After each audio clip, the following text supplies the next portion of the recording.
On the ground in Israel, the Chief Executive of the Australian Jewish Association, Robert Gregory, joins me. Thank you very much for your time. You're on the ground on a day that's very historical when you consider what the Israeli cabinet has decided to do. What do you make of that?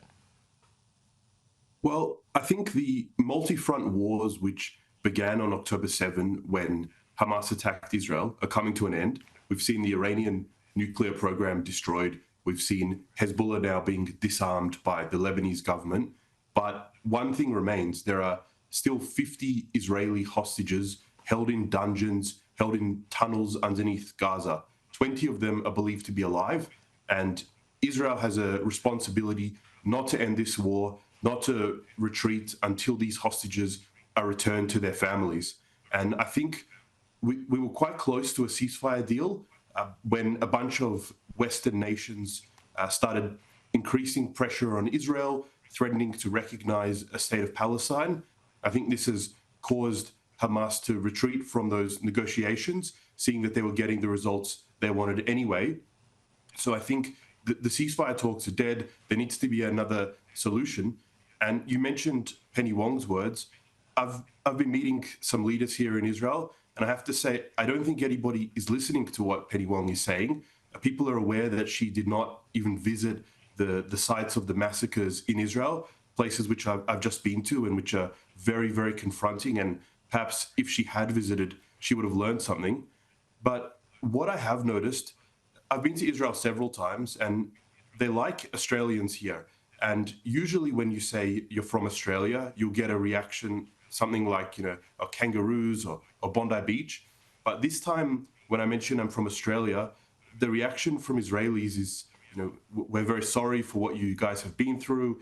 So Australia is making the news in Israel for all the wrong reasons. It's a country at war, but the Israelis are very worried about some of the recent anti-Semitic attacks that they've seen in Australia. So there's a lot going on in the Middle East, and unfortunately, I think the Australian government doesn't really have much influence here. Would you say our reputation is a bit tarnished? It's certainly tarnished. Again, as I said, Australia's far away. People have nice thoughts about it. Many Israelis travel here. They know things. They know Bondi Beach. They know the nice animals, the friendly people we have. But lately, they've seen pictures of burning synagogues, hateful marches. So, yeah, their reaction, it's a country at war. And they are more concerned about the Australian and what is going on over here. They worry about us. So I think that says quite a bit.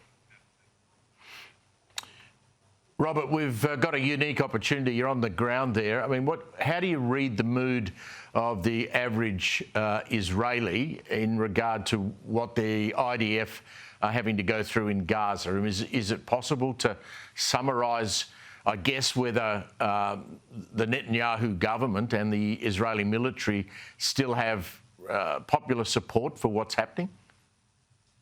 So Israel's quite unique in that the military it's compulsory service. So everyone has, a son or a brother or a neighbor in the army at the moment or in the reserve. So the army has incredible support. Obviously, politically, people are divided. There's people that love Netanyahu. He keeps winning elections.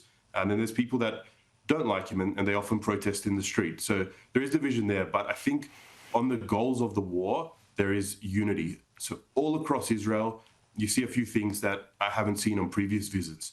You see pictures of the hostages and signs saying, until the last one. So until the last hostage is returned, Israel must continue. And then you also see signs just, until victory. There's many pictures of fallen soldiers. People know the terrible, terrible price that they've paid for this war in their young 18-year-old men that have died of 800 in Gaza. And they want that the victory that their deaths should not be in vain, that the terrorist group should be destroyed, that it cannot carry out an October 7 again, as Hamas has promised to do, to keep doing it again and again. So I think while Israelis may disagree on some of the politics, there's incredible unity about the goals of the war.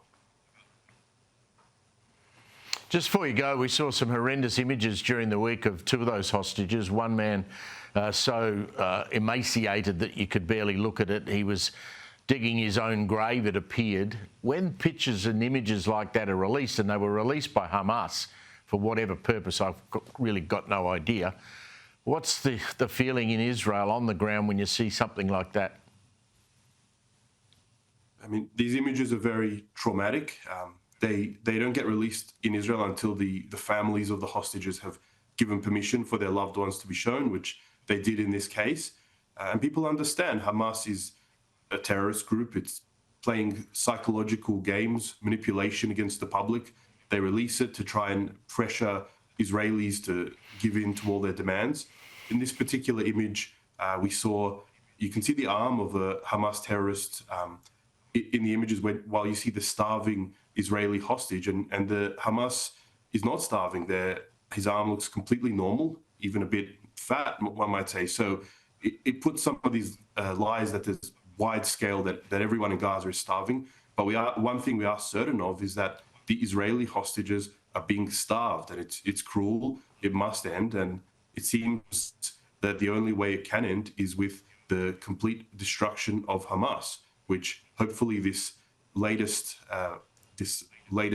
decision by the Israeli cabinet will ensure happens.